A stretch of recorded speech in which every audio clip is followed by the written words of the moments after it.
Parlem ara d'una iniciativa per lluitar contra l'atur i contra la pèrdua de teixit comercial i empresarial català. És el Pla Reempresa de la patronal Cecot de Terrassa.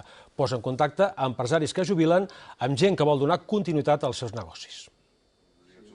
En Josep explica nous detalls del que ha estat la seva feina dels últims 25 anys a l'Alberto i al seu germà.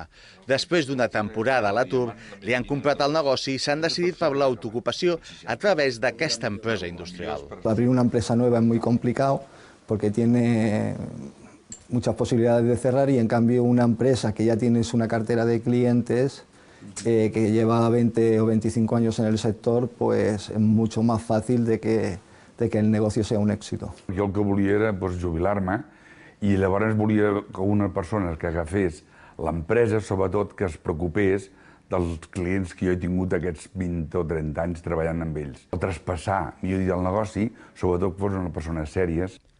Són un dels 88 casos d'èxit del pla per posar en contacte empresaris que jubilen o volen tancar el seu negoci i persones emprenedores i aturades. Impulsat per la patronal vallesana Cecot, el valor de les operacions fetes fins ara és de 4,5 milions d'euros i s'han mantingut 250 llocs de treball directe. 120.000 empreses a Catalunya durant els propers 10 anys tancaran només per la jubilació del seu propietari.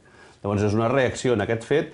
Expliquen que donen més garanties que el traspàs tradicional. Quan en diem traspàs ja estem marcant un entorn en què no hi havia transparència, no hi havia un mercat, per tant era una relació un a un, en què moltes vegades hi corria diner negre o no hi havia la seguretat d'allò que feia. En un any i mig, la Cecot ja ha signat convenis amb 35 ajuntaments catalans i el proper dijous ho farà a Madrid.